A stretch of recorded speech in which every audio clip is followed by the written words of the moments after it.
Twitch presents our next big thing. Something long promised, but never delivered.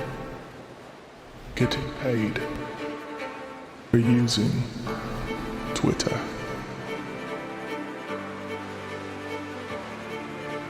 For how many long years have you toiled for free on this God-forsaken site? What a mess. What a shame. What could have been.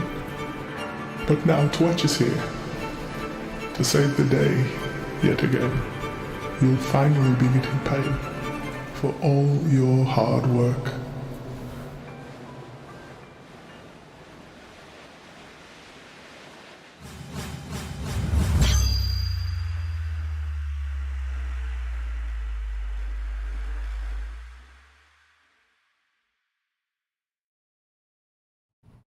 Hotep family, hope everyone is doing well. I am.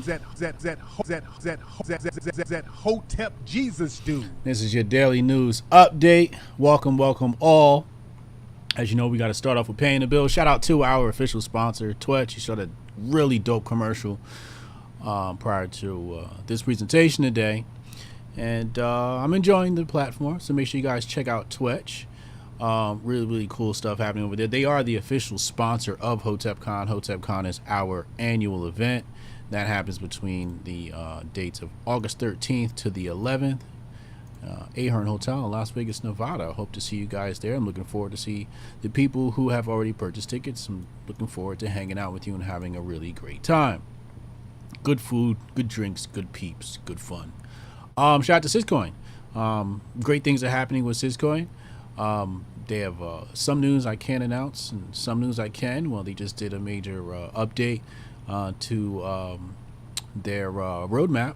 So go check out the happenings with Syscoin. Syscoin is a really awesome platform for blockchain developers. So if you're a blockchain developer looking for something to develop on as far as blockchain is concerned, definitely take a look at Syscoin. If you're if you are a speculator and you like to speculate on the coins, take a look at Syscoin. But this is not financial advice. Without further ado, let's get into today's presentation. We have three things we're going to talk about. We're going to talk about the Uvalde footage that was released. We're going to talk about midterm elections and how that's looking and what the internets are saying about that. And then we're going to take a look at Canada and what their central bank is doing. So let's go ahead. Let's take a look at this Uvalde stuff here. This is just atrocious. Just atrocious. There's no other word to describe it. Actually, there probably is. There's probably a multitude of words that describe this event. I'm not even going to bother reading this here. I'm just going to go ahead and put it on your screen and we can just look at the footage. I'm not going to have any audio played for fear of copyright issues, and also it's quite disturbing to people. And we're not going to watch the whole 4 minutes. Let's fast forward. All right, so apparently this is the gunman in the crash vehicle fired 3 shots at 2 men who approached the crash scene.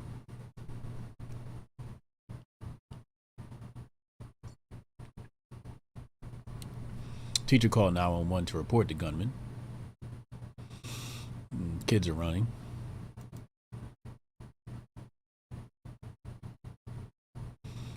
Let's see what else happens here. The gunman begins shooting at the school from the parking lot. What? Get down, get in your rooms, get in your rooms. What? Bystander video captures the gunman entering the school. Now this door is wide open. He did not struggle to slide in that door. At least that's what it appears to be from this angle and from where this footage starts.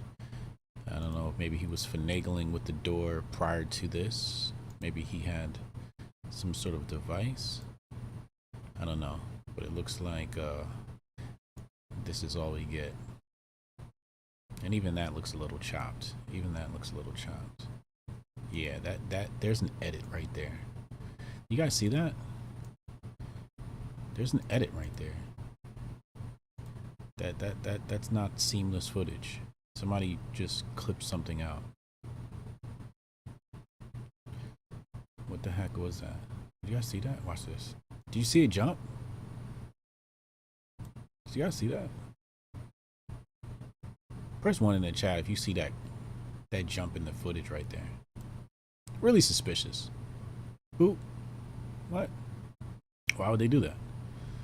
Why would they show us that? I don't know. That's really odd. Okay, so that's the first red flag I'm seeing. All right, so you stroll in the hallways. First of all, people. First of all, Hotep, Jesus, Jeff, and Riley. We both, all three of us run a company called Wazo AI. Okay, and I'll put that on your screen right now. And our software actually does human detection, vehicle detection, inanimate object detection, so handbags or guns, and animal detection. So if you have a school that wants to avoid situations like this, you should probably contact us. Go to wazoai.com and get in contact with us, because when you're looking at footage like this, you know, a guy walks into your school with the AR-15 in his hand. Basically what our software is going to do is it's going to recognize that that's a weapon, and it's going to automatically contact the authorities right away. His location in the building, all of this will be shared live with the police. So no matter where he is in the building, they'll know his whereabouts based upon the footage. So yeah, I just want to put that across your desk because this is absolutely ridiculous. I don't know how somebody walks into your school with a rifle and on camera and nobody picks up on it. That's, well, obviously people were shooting prior to, right? They said he was shooting prior to. This is just wild. Let's continue.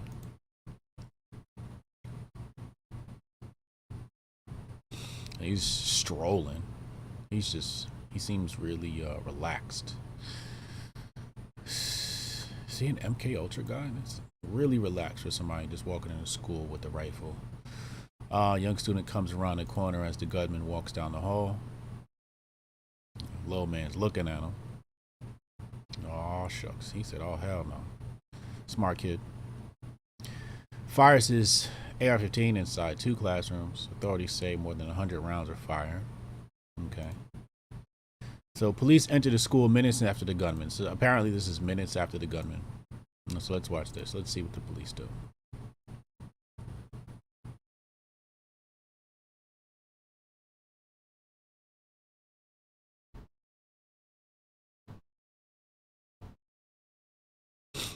Some officers rush towards the classrooms.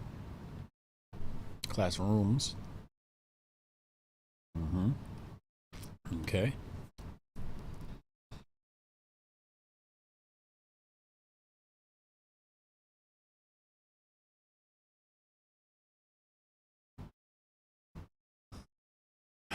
This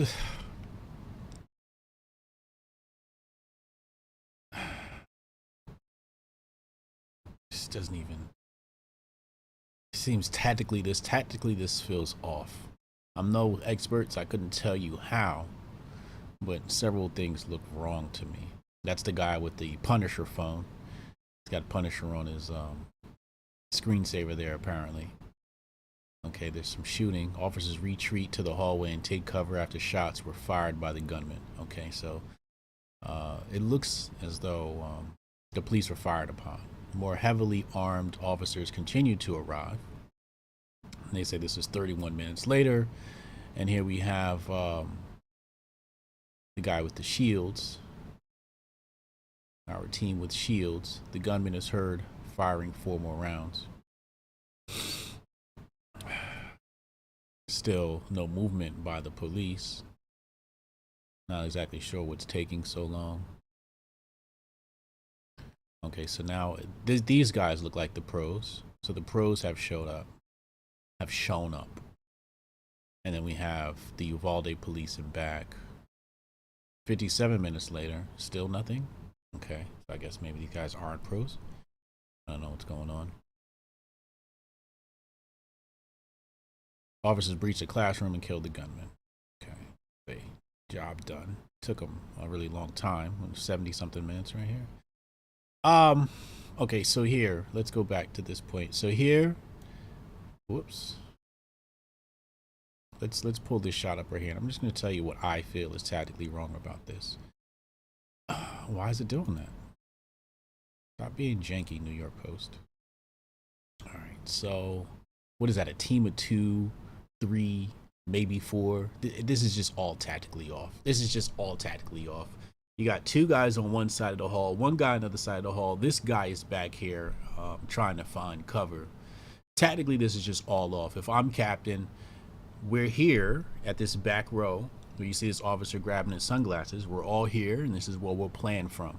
We're going to send 2 teams down this hallway. We're going to send 1 down the left-hand side hallway, 1 down the right-hand side hallway.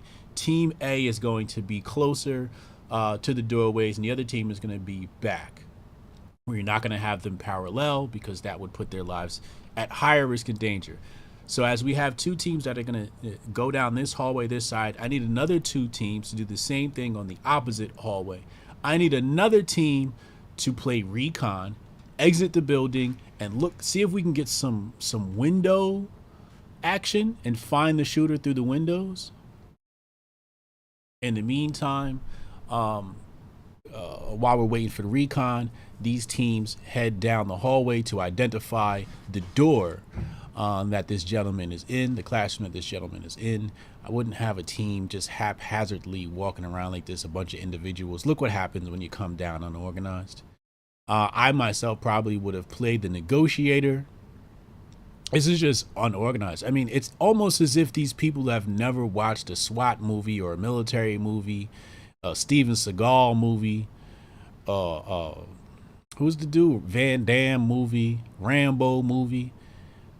You guys never played Call of Duty or played a SWAT game before? Like, where? This is just terrible. And they're all singled out. This is wild. This is really wild. This is really wild. I probably would have separated my teams into teams of 2. That'd be 4 teams in this hallway. Teams of 2, that would give me 8 guys. And then I probably need maybe another 4 outside.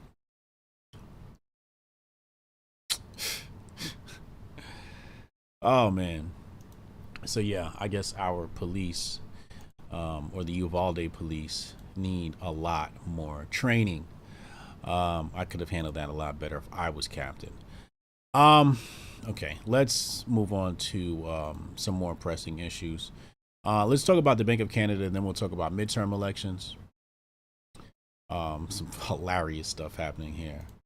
So really fast, AP reported U.S. inflation reached a 40-year high in June of 9.1%. Many people predicted this. We're not going to dive into this, but that's the latest inflation reports. And inflation is as high as Hunter Biden. Where are we now? Let's go. Oh, shit.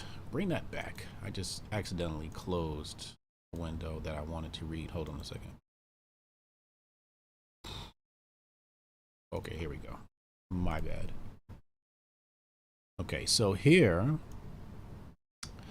Bloomberg reports Bank of Canada hikes rate by full point to 2.5% in bid to crush inflation.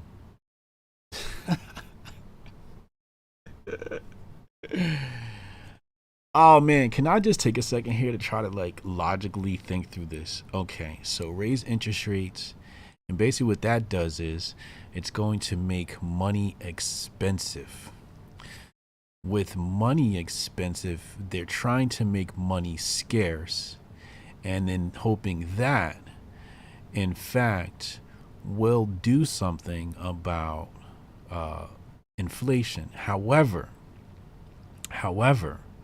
what this could do is, instead of putting money into the markets, people are probably saving more now than ever, which means that if people are saving and money is not circulating around in the economy, the economy will shrink, and if that happens month over month, they call that a recession. All right, so I think I just mentally walk through how what Canada is doing may, will, probably, can, whatever word you want to use here, will lead to a recession. Let's read the article here. It says the Bank of Canada hiked interest rates by a full percentage point. A surprise move that supercharges efforts to withdraw stimulus amid fears 4-decade high inflation is becoming entrenched. Governor Tiff Macklem raised the central bank's policy rate to 2.5% in a decision announced Wednesday in Ottawa that warned of more hikes to come. Wow. The 100 basis point move is the largest increase since 1998. Markets and economists were anticipating 75 basis points. The unexpected monetary jolt illustrates the extent to which officials are spooked by soaring inflation, electing to take decisive action even at the risk of causing severe economic pain. Even at the risk of causing severe economic pain. I'm going to say that again. Even at the risk of causing severe economic pain, aka a recession. Let's continue. They cited worries that persistent inflation creates a vicious cycle of wage gains and price increases that makes it difficult to bring inflation under control. With the economy clearly in excess demand, inflation high and broadening, and more businesses and consumers expecting high inflation to persist for longer, the governing council decided to front load the path to higher interest rates, officials said in the policy statement. So, let me read this last piece here. The Canadian dollar extended gains on the move, rising 0.04%, $1.29 per U.S. dollar, according to 10:35 a.m. trading in Toronto.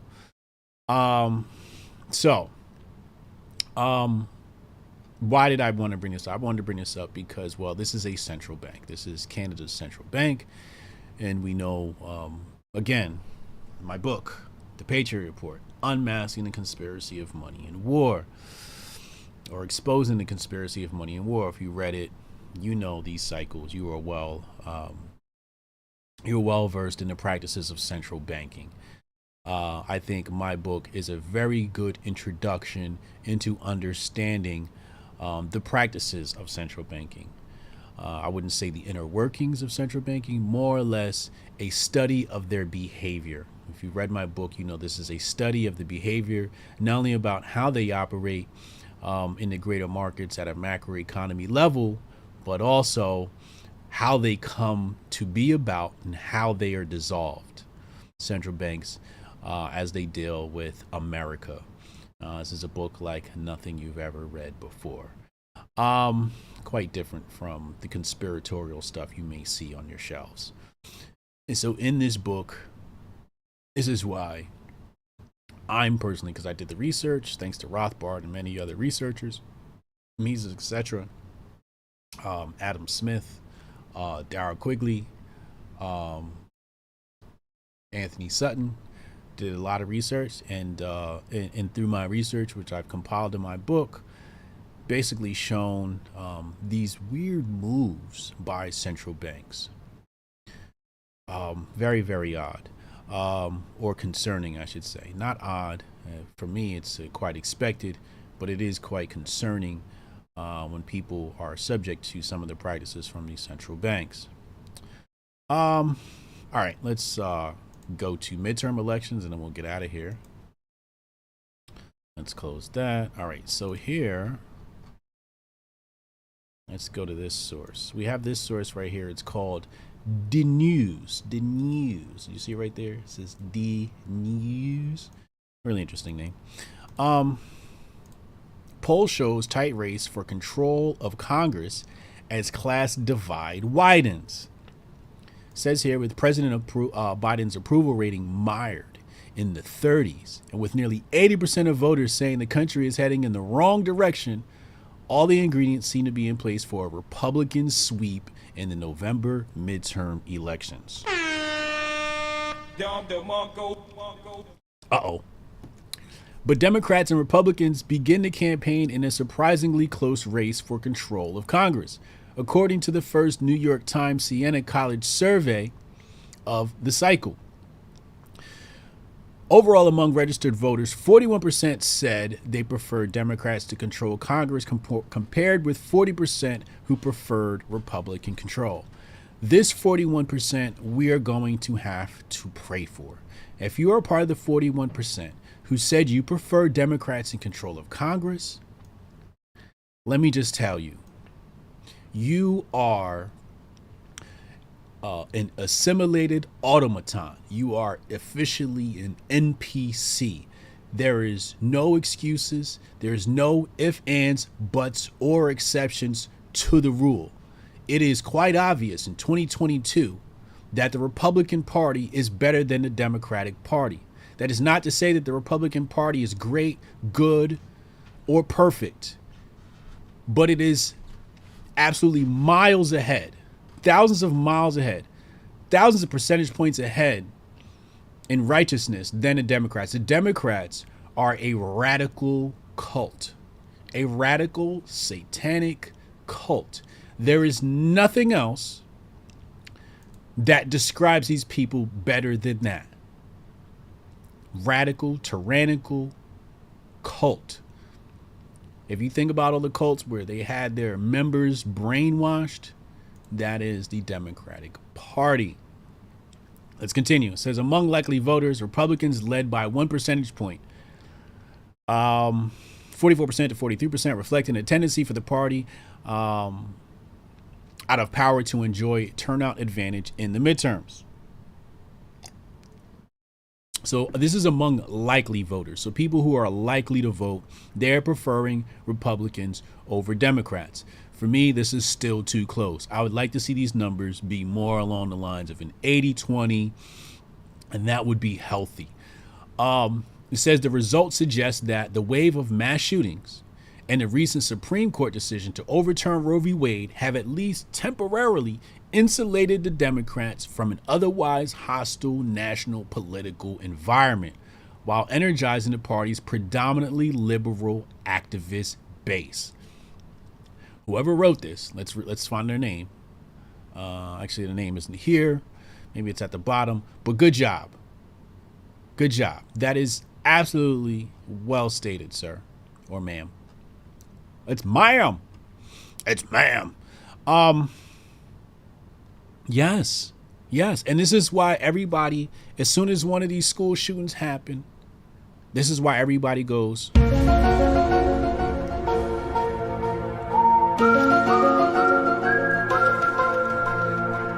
Because in the midterms, the Democrats didn't stand a chance in hell.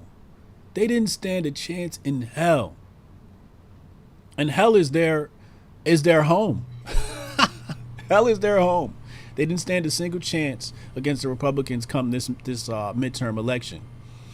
And so, as they say here, the wave of mass shootings and the recent Supreme Court decision overturning Roe v. Wade, temporarily insulated, it helped the Democrats. It definitely has a base of people who were thinking about maybe sitting this election out, or people who haven't voted previously are now considering, like, maybe I need to do something about this because, well, they're running with this Roe v. Wade thing as if people have lost their privileges or lost their rights, when really they gained their rights following the Roe v. Wade decision. You would know that if you had any understanding of how civics works and how our Supreme Court and the Constitution works.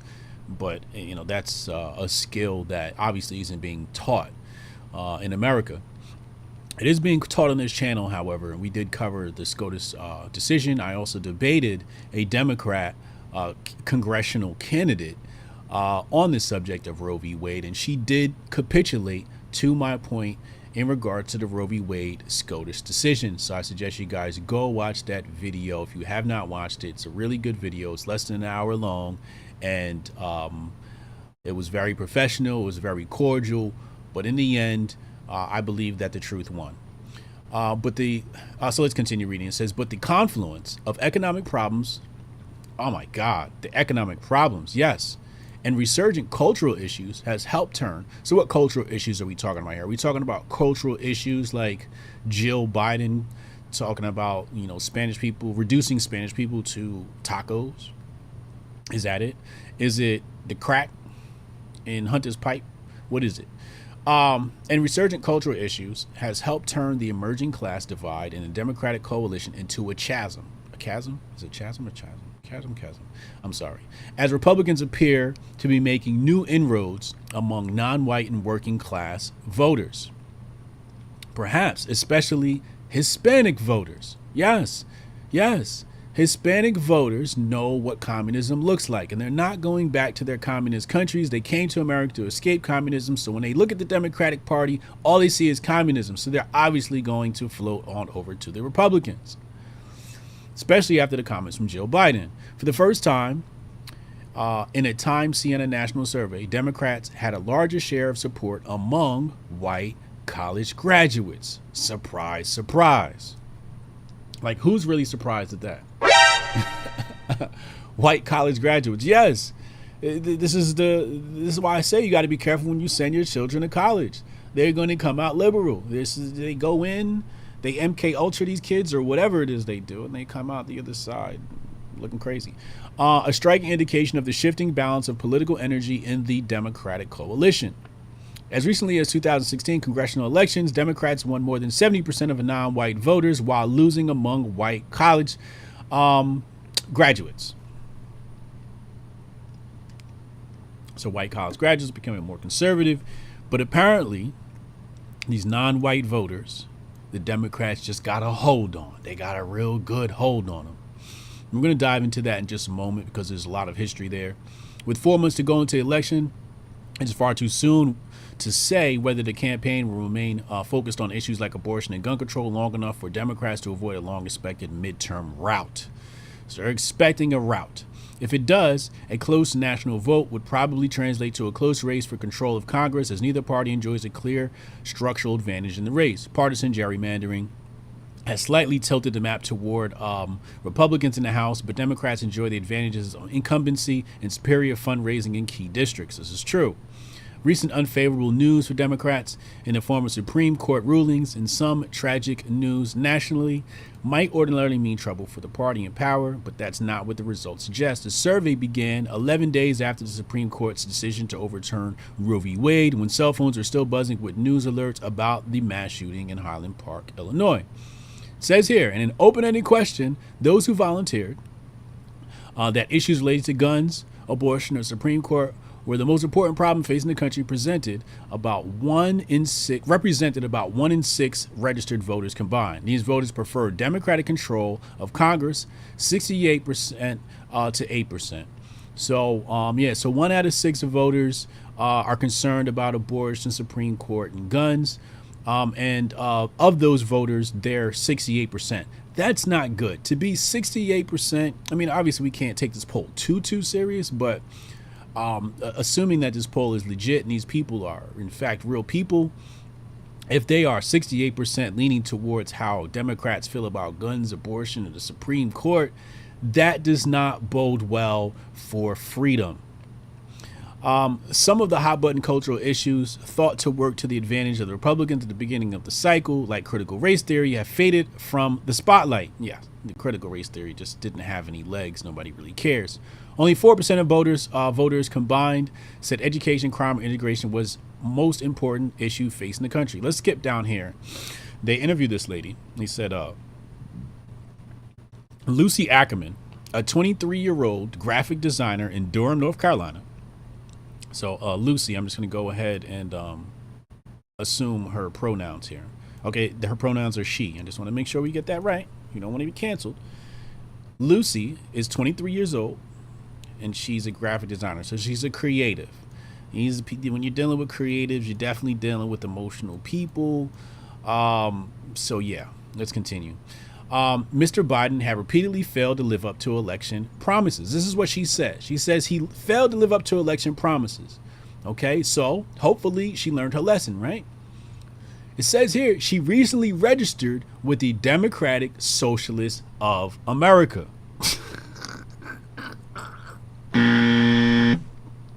Listen, Lucy, that's what you shouldn't have did.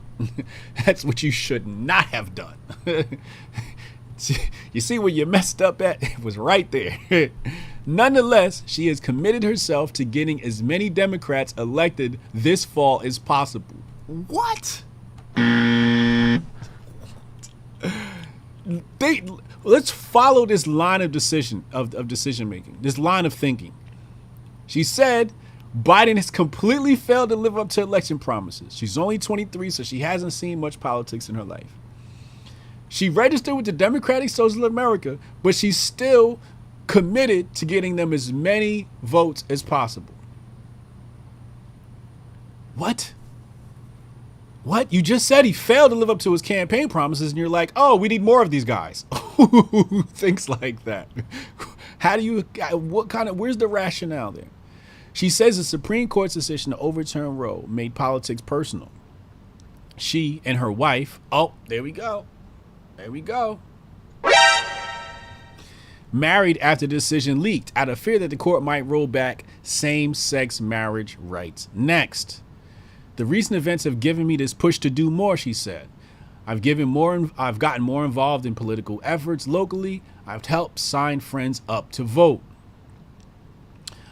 So as you can see, this is what they do. This is the demographic, and go after the rainbow demographic, the female, the very emotional, and use these hot button topics to influence elections, right? So she said here, Democratic Socialist. So I said, why does that sound familiar to me? So they said, oh yeah, that's right.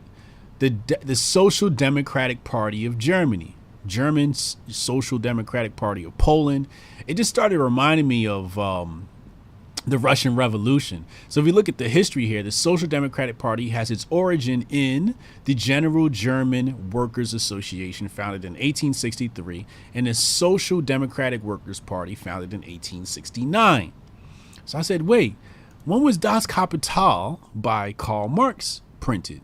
And it says the first edition was 1867.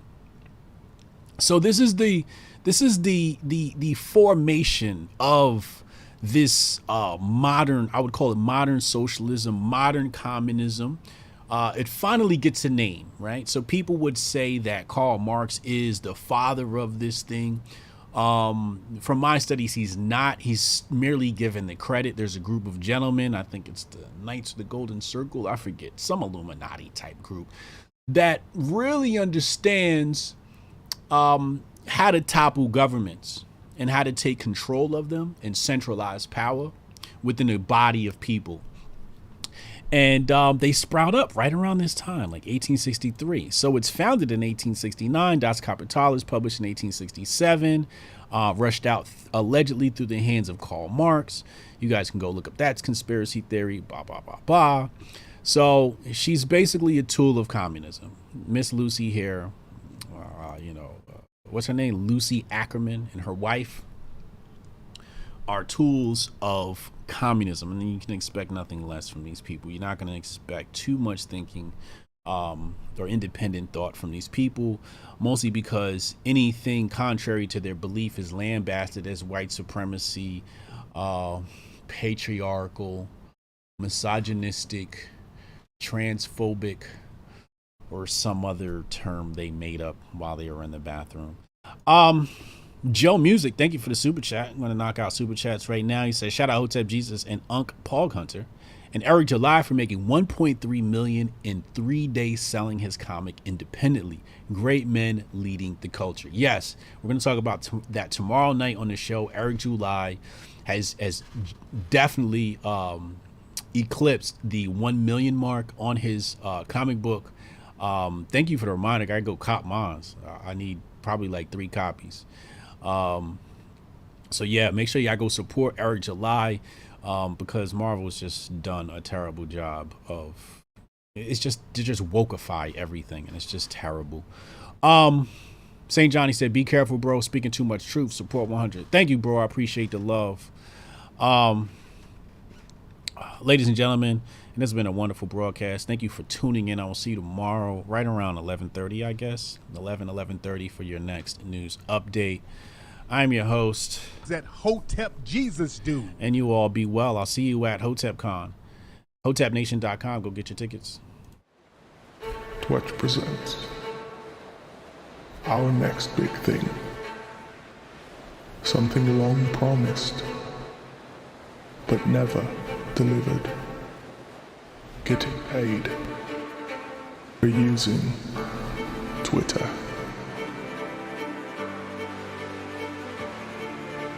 For how many long years have you toiled for free on this God-forsaken site?